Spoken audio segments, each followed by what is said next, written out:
નમસ્કાર મિત્રો, જીએસએસબી એટલે કે ગુજરાત ગૌણ સેવા પસંદગી મંડળ એક ખૂબ જ સરસ તક લઈને આવ્યું છે. આ ભરતી છે સ્ટાફ નર્સ આયુર્વેદ માટે. અને એની સૌથી ખાસ વાત એ છે કે આ ભરતી ફક્ત અને ફક્ત દિવ્યાંગ ઉમેદવારો માટે જ છે, એક સ્પેશિયલ ડ્રાઈવ છે. તો ચાલો આ ભરતી વિશેની બધી જ જરૂરી માહિતી આપણે સ્ટેપ બાય સ્ટેપ સમજી લઈએ.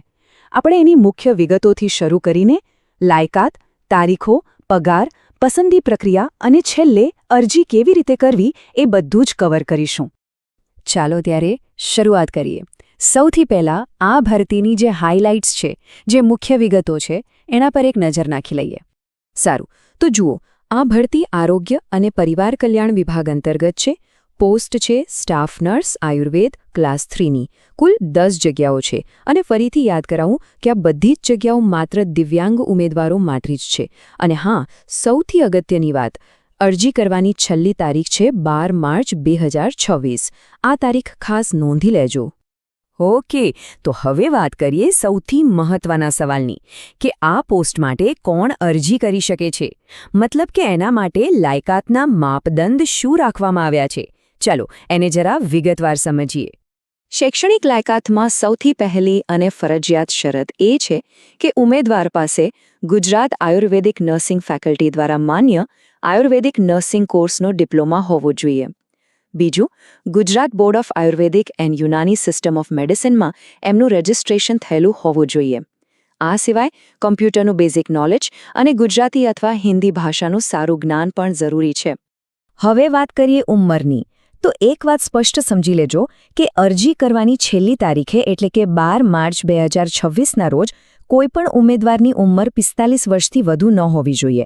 આ એક અપર લિમિટ છે. હા, હવે વયમર્યાદામાં જે છૂટછાટ મળે છે એની વાત કરીએ. દિવ્યાંગ ઉમેદવારોને કેટેગરી પ્રમાણે અલગ અલગ છૂટછાટ મળવાપાત્ર છે. જેમ કે જનરલ કેટેગરીના પુરુષ ઉમેદવારને 10 વર્ષ અને મહિલા ઉમેદવારને 15 વર્ષની છૂટ મળશે. પણ અહીં એક વાત ખાસ ધ્યાનમાં રાખવાની છે કે ભલે ગમે તેટલી છૂટછાટ મળે, અંતિમ વયમર્યાદા 45 વર્ષથી વધુ નહીં હોય. ચલો હવે આગળ વધીએ અને વાત કરીએ આ ભરતી પ્રક્રિયાના ટાઈમલાઇનની. કઈ તારીખે શું કરવાનું છે અને ફી કેટલી ભરવાની છે એ બધી વિગતો જોઈ લઈએ. આ તારીખોને ક્યાંક બરાબર નોંધી લેજો. ઓનલાઈન અરજી 26 ફેબ્રુઆરી 2026ના રોજ શરૂ થશે અને 12 માર્ચ 2026 સુધી ચાલશે. ફી ભરવા માટે 3 દિવસ વધુ મળશે, એટલે કે છેલ્લી તારીખ 15 માર્ચ 2026 છે. પરીક્ષાની તારીખ હજુ જાહેર નથી થઈ, એના માટે જીએસએસબીની વેબસાઇટ રેગ્યુલર ચેક કરતા રહેવું પડશે. હવે ફીની વાત કરીએ તો બિન અનામત કેટેગરીના ઉમેદવારો માટે 500 રૂપિયા ફી છે અને બાકીના તમામ અનામત કેટેગરીના ઉમેદવારો માટે 400 રૂપિયા છે.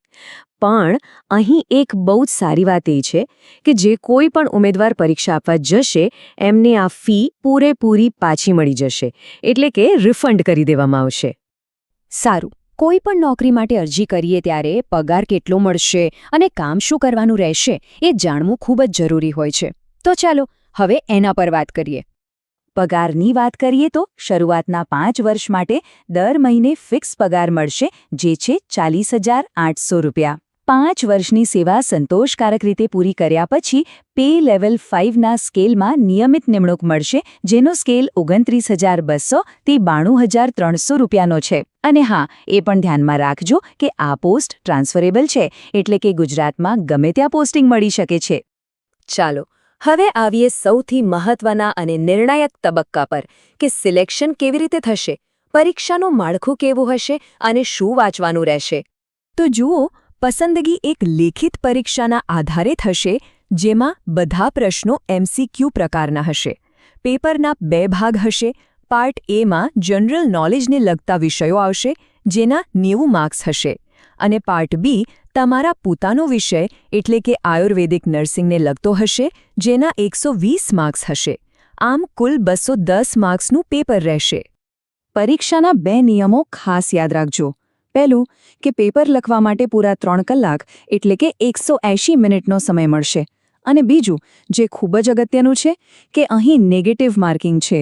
દરેક ખોટા જવાબ પર સાચા માર્ક્સમાંથી 0.25 માર્ક કાપી લેવામાં આવશે, એટલે જવાબ આપતી વખતે ખૂબ ધ્યાન રાખવું પડશે.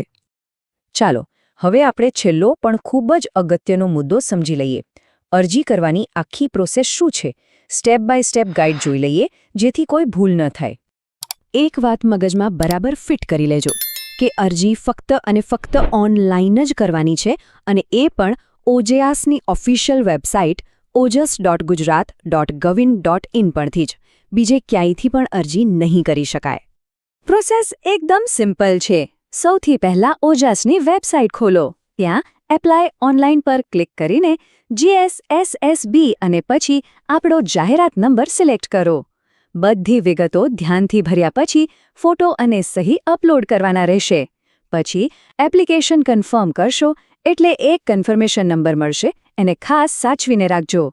છેલ્લે ઓનલાઈન ફી ભરીને એની રિસિપ્ટ અને ફોર્મની પ્રિન્ટ કાઢી લેવાની. બસ આટલું જ છે. જો આખી પ્રક્રિયામાં ક્યાંય પણ કશું ન સમજાયું હોય અથવા કોઈ સવાલ હોય તો તમે નીચે કોમેન્ટ બોક્સમાં ચોક્કસ પૂછી શકો છો. અમે જવાબ આપવાનો પૂરો પ્રયત્ન કરીશું. આવી જ બીજી સરકારી ભરતીઓની તમામ અપડેટ્સ સમયસર મેળવવા માટે અમારી વેબસાઇટ praveenedu.com ની મુલાકાત લેતા રહો.